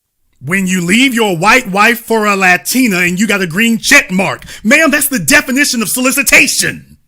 So what? Well, what I'm saying, though, is that if I put up a post it's a general post, what's wrong with that? Ma'am, first of all, this actually is not a general post. It's actually very specific, as I just pointed out what the specificity is. And I just thought it was very interesting.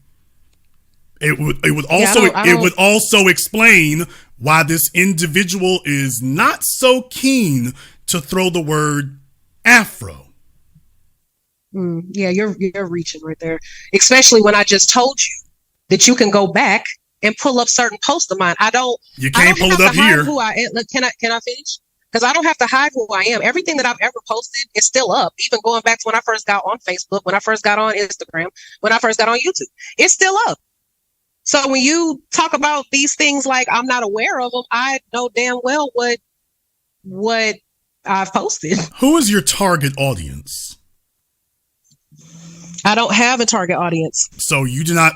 So black people are Now- not. So black people are not your core target audience. That's not my target audience. Men are my target audience. All men. I don't give a damn what race you are. Okay.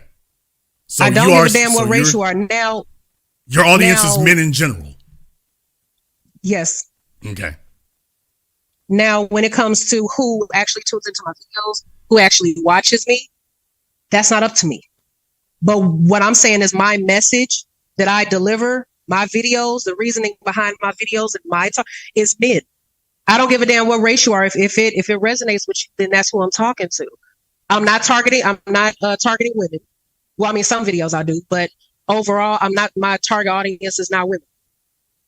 My target audience is men. And when I first got on the phone call, I told you why. And the perspective in which you're speaking to the world from, what perspective? Say that is one more time. And the perspective to which you're speaking to the world from, what would that be? I'm speaking as a woman. Just as a woman. I'm speaking as a woman who has deep insight into other women. All women. I'm speaking from a place. I said other women. Where's your area of expertise and perspective? You can never say all in any regard. Actually, but what I'm saying though, so you know all women. No, ma'am. You can speak about all. You can actually speak about all in the specific. You can actually speak about all in the general regard. You certainly can.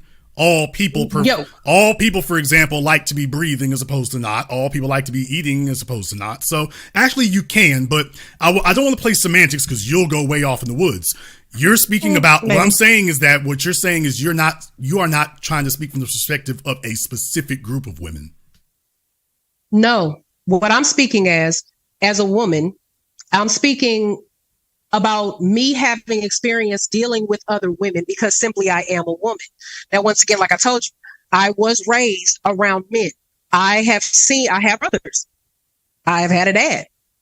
So I have seen certain situations. I have seen the trials and tribulations that they have gone through. I have cousins. I have uncles. I have seen these things. I've been raised around these things. And a lot of things that men go through, they do not have to go through. It's a very simple solution that a lot of men overcomplicate.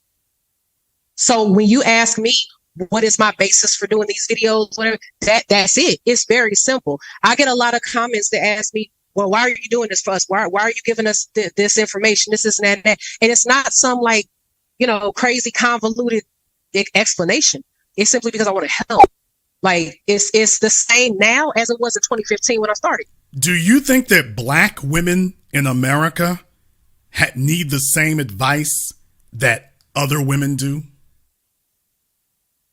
In other countries? Okay, let me try this again. Or other races. Do you think that black women in America need the exact same advice and there's a one-size-fits-all where black women are concerned? That the same advice you give everybody else applies to black women in America? Oh, no, there's always nuances. Okay, I didn't say nuances, ma'am. Do you think that black women need to be given the same advice that everybody else gets? No, that's what I'm saying. Do you think that the advice that applies to white women, Latinas, Asian women, or any others applies to black women in America? No. I would say in certain regards. Can I finish?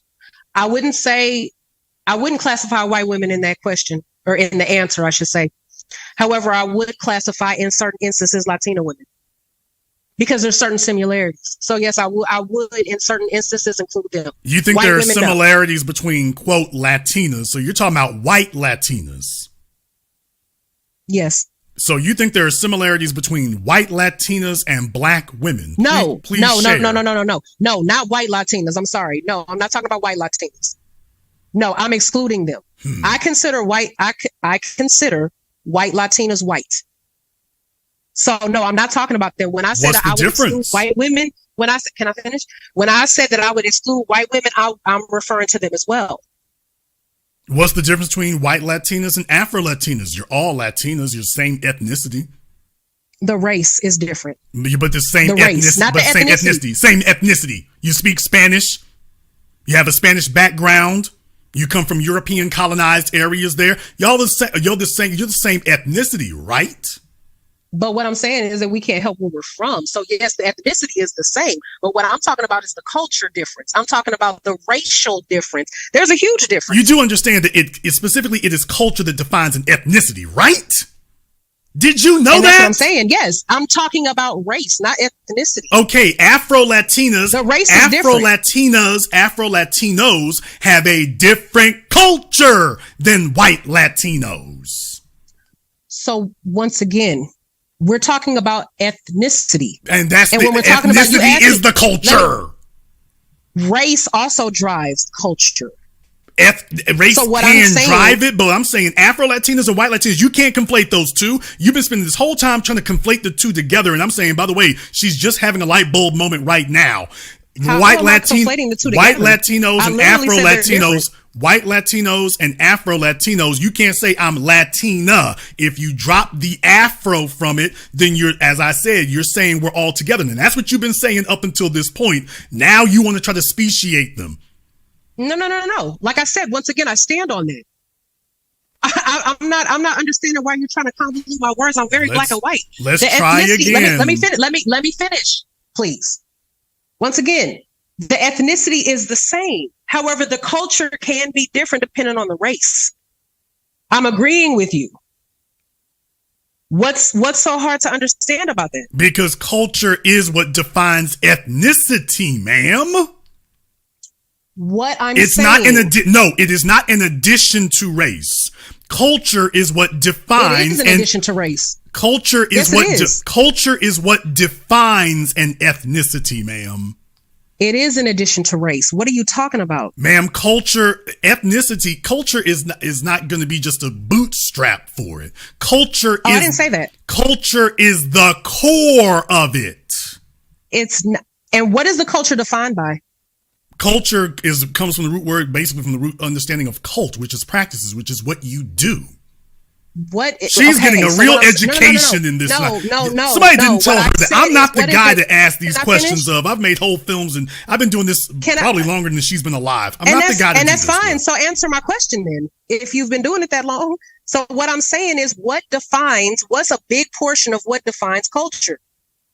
Culture is what you do, ma'am. I said, what is a driving factor in what defines it? And you're not answering my question. Anything that you do constitutes your culture. I said, what is a driving factor in what defines it? Name it, ma'am. Anything from your food to your dance to your music to your education systems. And where does that stuff come from? It is what you do. So where does it come from? It's not like you just woke up one day and said, yep, this is what I am. Yep. I like that. No, it's something that defines it. It's a driving factor. It comes from the people that historically you've been born around. So what I'm saying is, okay. I feel like that we're. If you can't say what it is yourself, I'm not going to help you. It's race.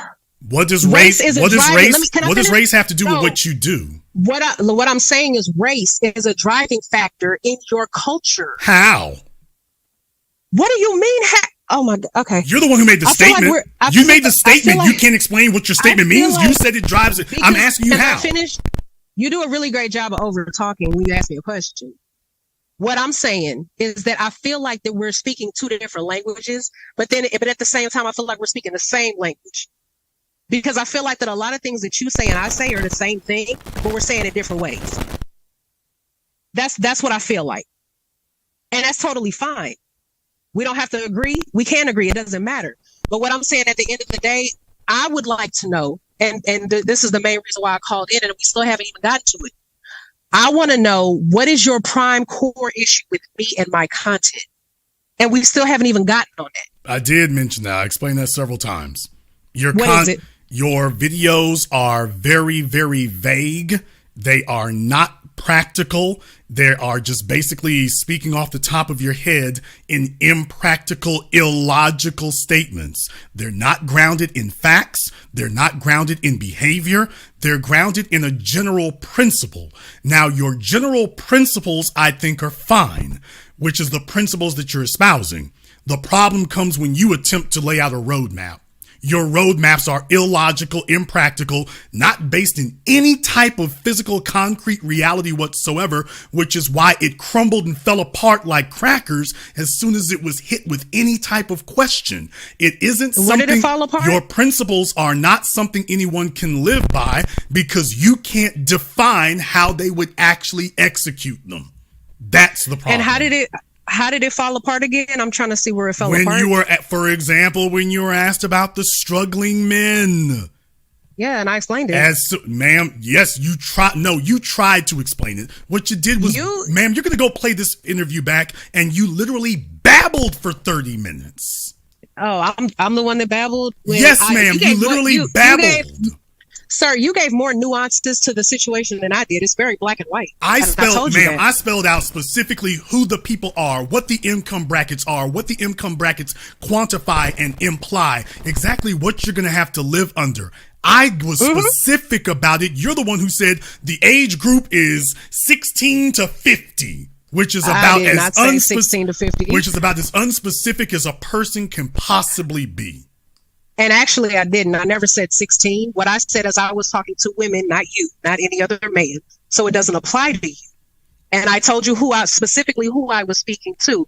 What's the misunderstanding? I said who you were specifically speaking to. You never did.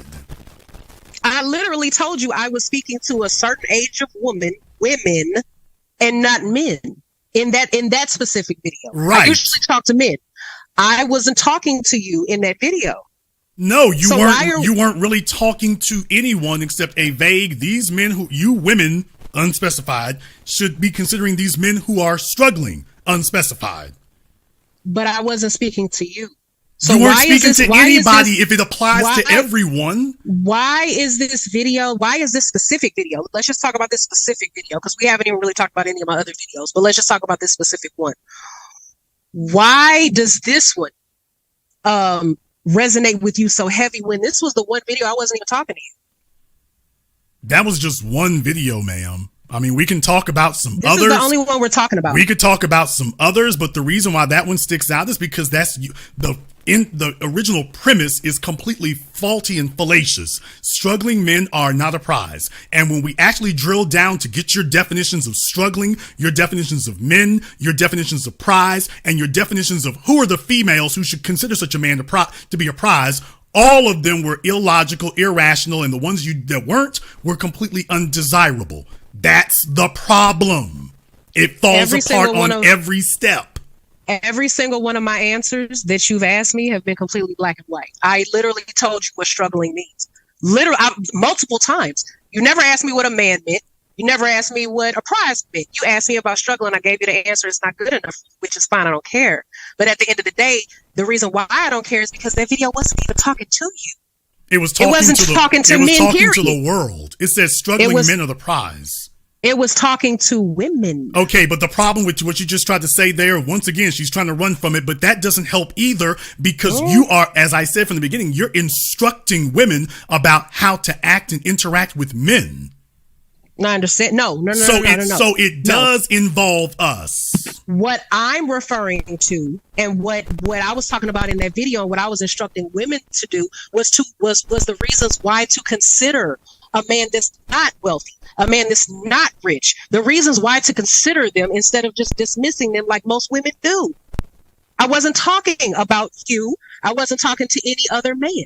I was explaining to women why, quote unquote, struggling ordinary man is a viable option. If you don't agree with that, that's fine. I wasn't talking to you. But it does involve men. If you didn't want to accept it, I'm here to illuminate you on the fact that, yeah, it does involve us because you're putting out videos to instruct women to have a preference for a specific type of man. And then they're going to go into the world and at least some of them are going to adopt what you're saying because they think that it's actually reliable and they don't understand it's not. You're just posting content to get views, which is cool. But there's a bunch of them who are going to try to go act on this and they are going to meet with either predictable failure or predictable agony. So what I'm saying is that going back to your statistics about 80% of men or 80% of the populace of men, and then relating that to the video that I put out that we're talking about right now, what's wrong with that? Because if What's you don't, wrong if with a you woman? don't define who the women are, then this is completely unsuited for human consumption. But what I'm saying, though, once again, is if I'm talking to women, and I get what you're saying about how it can indirectly affect men. I get that. But what I'm saying though is if I'm telling women, hey, you might want to consider the guy who works at Walmart, for 12 hours a day and makes an honest living. What's wrong with that? First of all, that's not what you said in the video. But second of all, even if it were, the bottom line is there are women who do not qualify for that. First of all, most women don't want it. That's the first thing. That's the stumbling block you can't get over. Most women don't want it. The reason they don't want it, I've already said this before, they don't want it for a very clear set of very practical, understandable reasons. Now, do most of these women qualify for something better? No. But if that's not stated that that's the audience of women you're talking to, then you're sending this out to the general population. And if you say, well, do they feel like it applies to them? That's dishonesty and misleading. If you don't say who it applies to, then that's dishonest and misleading, which is, of course, what you're doing because you don't know who you're talking to. I know exactly who I'm talking to. But once again, going back to what you just said, when you said I didn't mention that in the video about the guy working in Walmart, this and that, I did. In the video, I said the man working a 9-to-5, regular guy struggling out here every day trying to. Thank you, but if you don't, when you say Walmart, we understand that Walmart don't pay people $70,000 a year. But you do understand what a 9-to-5 means. Okay, you understand that a 9-to-5 is an ordinary job typically. Everybody works a 9-to-5. What everybody doesn't do is make $35,000 a year. I understand that. And if you don't, when you say Walmart, you're letting people know. Oh, we all know Walmart has a low cap on what they pay. So here's what I'm saying. Yikes. Here's what I'm saying that the majority of people don't do. The majority of people fail to read common sense into content. I should not have to sit here and literally dissect every single word that I say because I assume that you're smart enough and that you're logical enough to understand what a 9-to-5 means. We're logical enough to understand what $40,000 a year or less means. And that's a 9-to-5. Ma'am, that's not a 9-to-5. Let me finish. That's a 9-to-5 ordinary guy trying to make it, which is what I identified in my video. Ma'am, specifically, I identified it. There are plenty of people who make $90,000 a year working 9-to-5. What are you talking about? Did you hear what I said following it? Yes, ma'am. There are plenty of people who make more than $40,000 a year who work 9-to-5, ma'am. So what's the problem? Hell, there are people who make six figures working 9-to-5. Okay, and once again, if like you said there's a lot of people making six figures working 9-to-5, this and that. I agree with you. What I said is a man working 9-to-5, ordinary guy, every day grinding to make it. Yes, that could apply to them too. I'm not saying that. Thank you. However, what I said and what I stated even when I got on this phone, and even in the video, I said I'm comparing a man that works a 9-to-5, average guy, like I said, grinded to make it, versus a wealthy man. Those are the two groups of people that I was comparing. So once again, as I said, what's the problem in steering a woman to go for a regular guy every day out here grinding to make it, working a 9-to-5 that works at Walmart, corporate, whatever you want to call it? What's wrong with me saying, hey, you might want to go for that option? That's not that bad. Versus, I explained what that was already. And there's a reason why your video was outrageously vague, like they all are. You're giving a general set of very vague principles without giving the specifics that let a woman know whether or not she wants to sign on for your very vague interpretation of, quote, struggling and prize. If you told her that struggle is going to be 9 years and that prize is $40,000 a year or less, once that's spelled out, let's see how many people still want to agree with you. Who am I to define that? Ma'am, you're the person making the video. That's who you are. No. You just said if I would have said this bracket, this, that, struggling is subjective. Who am I to tell somebody else what struggling means? That's what it means for that specific person. You're the person making the video. Can I finish? You're making the video, so by definition, you're deciding it. You're deciding what struggle means. Let me finish. You made the damn video. Let me finish, please. What I'm saying is that struggling is a subjective word, which is why I never put parameters in the video. I never put parameters in the video. And that's why the video is useless. And I did that it didn't resonate with you, and that's fine. Ma'am, it's nondescript and undecipherable. Without knowing what struggle means and what prize means, the video is useless. So if it's useless, right? And this is what females making videos online do. They put out useless babble content. Okay, that's fine. If it's absolutely useless, you don't find any value in it. It's like a fly the mill, run by the mill type video. Why are we sitting here talking about it now? That's the very first video you asked me about when I called in. You care, apparently. I care. I care about people taking it seriously. Yes, I care about that. No. You just called it useless. So if it's useless, why are we talking about it? Because I'll say this again, ma'am, you're not listening very well. There are people who are actually taking this drivel seriously. Even though it's incoherent babble, there are people trying to take it seriously. Correct. No, I agree with that. I agree with that. There's only one thing that people did clearly understand. Find you a dude that's struggling. Now, that idea got through very clearly. Okay, so once again, content, period, across the board is subjective. It's people that can look at your content and say that you are your public enemy number one. Just based off of the conversation we're having now. Public enemy number two. Public enemy number two. Okay. Number two. I'm not number one yet, but I'm striving. I'm striving. I'm doing my best. We'll go with that. So let's say number two. All right. It's some people. It's some people that would look at your content. Just like I said, this is what I'm thinking based off of our conversation tonight and based off of what I saw from the video before I called in. So there's people that would identify you as public enemy number two, public enemy number two. And that's fine because there's other people that would look at you like a hero. And that's fine too. And then there's other people that are in the middle like, I don't really feel one way or another about them, whatever, the hell with them. I don't really care. That's the beautiful thing about content because it's going to resonate with who it resonates with. It's not going to resonate with everybody. It doesn't need to. It's gonna reach who it's intended to reach, meaning it's gonna reach who resonates with it. But it's gonna confuse everyone it reaches. That's the problem. It didn't confuse everyone because, like I said, once again, you can't use words like everyone at all in any context. When the video literally has no context to it except find you a man who's struggling, and then she comes up and says, "No, that's not what I meant."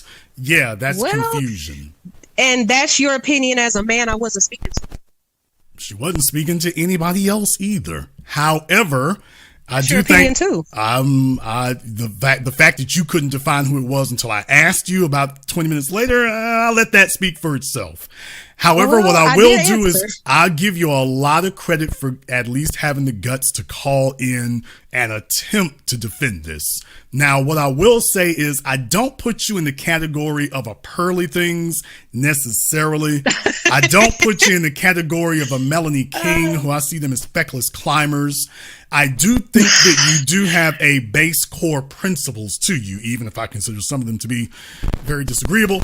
I do believe that you have some base core principles to you. Now, I give you credit for that. I don't think that you are an outgrowth of the Kevin Samuels era of these females who just jumped up out of the ether like Nimrod, trying to make a quick buck imitating him. And you've said that. You've even tried to make that point yourself that over some of your videos, say, "Hey, I didn't just jump up in the last couple of years. I've been doing this 2015." So I give you credit on that, even if the execution sometimes leaves something to be desired. I will give you credit. I don't think that you have some of the deplorable base motives that some of these other women have exhibited. So I think in time, if you get some life experience to you and stop trying to speak from theory and what you saw on Instagram and actually start getting some real world experience with the men and the people and the places and get some actual experience under your belt that you can speak from, experiences both good and bad, but you need some good ones. And that actually starts becoming something you've lived as opposed to something you've observed and trying to project, then I think that you could actually become something of a force to be reckoned with. But it is I am it for is sure. so obvious But- that what you're missing is actual real world practical experience. You don't And have how it. is that apparent? I'm just I said it from the very beginning, since ma'am. we're having this Man, I said it from the conversation. very beginning. Women who have experience, we recognize you as soon as you open your mouths. There are certain things that they say, and then there's certain things that they literally absolutely never say because they actually have had real world experience with these men. There are things they just don't say. So But see, and I get that. stereotyping that you did about wealthy men, that's just Stereotyping. that's typical stereotyping, but that's not from a person who's ever actually been in a relationship with such a man. Those just stereotyping for people who've watched it on TV and see P. Diddy and say, well, there it is. And that's not a person that's not true. That's not a person who has real practical, real world experience. It just But isn't. but then here's the thing, because if you do get into a relationship with one, or if you do get into a relationship with a specific type of person, and then you speak on it, you're speaking from your experience. So I wouldn't sit up here and say what you just said, because it's like it's not a stereotype if you're speaking from your own experience. Not saying that I am. I'm not saying that. But what I'm saying is that we also have to be careful when we say those type of things, like, oh, this is all a stereotype. It's not necessarily a stereotype if it's your experience with it. So when you say things like, oh, well, it's a real world experience, this and that, you don't know my life necessarily, because this is my first time meeting. I can see the way you comport yourself across multiple videos, ma'am. That is you. I understand that, but what I'm saying though is however, because at the end of the day, this is social media. This is social media. Okay, So I'm talking about the real world. But you're talking about my content. And once again, like I said, if my content resonates with you, then that's awesome. If it doesn't, that's awesome too. I don't really give a shit. But what I'm saying at the end of the day, though, is that it's my content that I'm speaking from my experience and from my observations, from people I've been around, situations I've been in. This is what my goal, like I said, once again, and I do appreciate what you said a minute ago, because I know that was hard to say. As far as the accolades that you were giving me, I appreciate. It's not hard to say at all. I have no ego to inflate or offend. So no, speaking facts is very simple for me, which is why I can say when a woman has actually had those real world experiences, there are things she just does not say. It's very obvious when you're dealing with a person who this is new to them. If you had those kinds of experiences, and first of all, a stereotype is not formed from one individual. A stereotype is not a one-off thing. So I want to correct you there about that. A stereotype is not a one-off thing. Stereotypes will be so. Ma'am, you just literally sat here and said, well, if you have one experience, it's from your experiences. So if you meet someone, no, that's not a stereotype. No. That's not a stereotype. No. And that's what I'm saying. And that's what I just said. I said that we have to be very careful about these words. If you had this as a life experience on a regular basis, it would show in everything you're saying and everything you're doing. But what I'm saying is, just because it doesn't show to you, you're one person. And what I'm saying is, I appreciate your point of view. That's not what I'm saying. So don't get that twisted. I appreciate what you're saying, and I can respect what you're saying. You're never gonna make it. I'm just gonna give a piece of advice to the world. You're never gonna make it to those circles. I know fake it till you make it is the way folk do on the internet. I'm just gonna say right now, folks, if you can't fake it till you make it with people who can see through the bull jive, you're not a person who lives here. And the folk who live here can see the visitors and the tourists. So the first step to getting out of where you are, to get around the men who actually got it, is stop acting like you've been here. Because it's an insult. It's an insult to the intelligence of those of us who live here. You said to get around the men that what men are you referring to? The men that you were stereotyping, which clearly shows you don't have real world experience with them. Stop doing that and stop talking like you've been there, because then those men will to get around these men. Then those men, when you let them, when you drop the facade that you actually have experience with them, then it'll allow those men to open up doors that would let you in, so you can have experience, and then you can talk from what you know as opposed to what you think you've seen. But that's what I'm saying, and that's what I'm trying to get clarification on. When you say to get around these men for what? I never said I wanted to be in the circle. If you didn't, you wouldn't be speaking on this. I never said I wanted to be in the circle. And when I first got on this phone, and I told you then, and then I told you a couple of minutes ago, my whole basis of why I'm doing this content. Are you saying that you don't want to be with a wealthy man? Can I finish? Is that what you're saying? Once again, can I finish? Because once again, like I said, because you brought up this quote unquote circle of men that I never even spoke about wanting to or desiring to be around. You don't know my status. You don't know anything about me. So what I'm saying is you just automatically assume I want to be in these circles. You automatically assumed that without knowing anything about me. So that's my issue. Once again, because is that not a stereotype? Okay, are you saying that you do I asked you a question. Are you saying that you do not want to have a wealthy man? I just asked you a question though. And it wasn't a rhetorical question. Man, it was a real question. It can be a stereotype depending on if you have enough experience. It can be. But you just dogged me for quote unquote stereotyping men in my video. I said you just stereotyped me. I said it can be depending on your experience. I don't think you have that experience based on what I've seen. But I will ask. And that's fine. Okay, are you saying that you do not want a wealthy man? I don't have to have one. I didn't ask that. I'm saying, are you saying you don't want one? Because once again, you don't know my status already. Ma'am, I'm asking a simple question. Are you saying that you do not want a wealthy man? That's a simple question. I'm not. Let me tell you something, because I'm not on the market. So once again, whether you're on the market or not has nothing to do with what your preferences would be. Yes, it does. Because if I'm not on the market, I'm taken. It doesn't matter anyway. Because if I'm off the market, I'm happy where I am. Okay. So once again. Are you saying that you do not want a wealthy man? That's a simple question. Once again, no. That's what I'm telling you. I'm not on the market. My desire in this wealthy man or whatever the case may be, it doesn't matter at this point. I'm not on the market looking for one. You're not looking for I'm not on the market. You're not looking for a man at all? I'm not on the market. Okay. Meaning I'm not available. Are you saying that you do not, that you have a man and you're not on the market because you have one? Correct.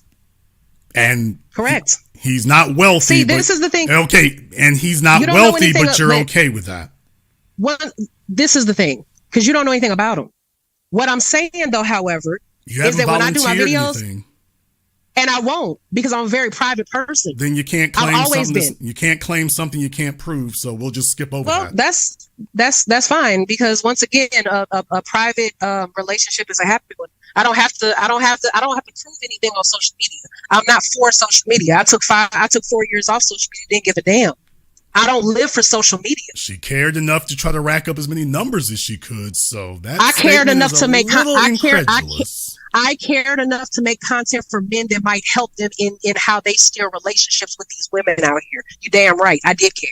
Well, and I still care. I hope we've had an opportunity to clear up some of this confusion. I certainly hope the folks who've subscribed to your channel take this as an opportunity to hear it so they can see exactly where you're coming from when these things are concerned.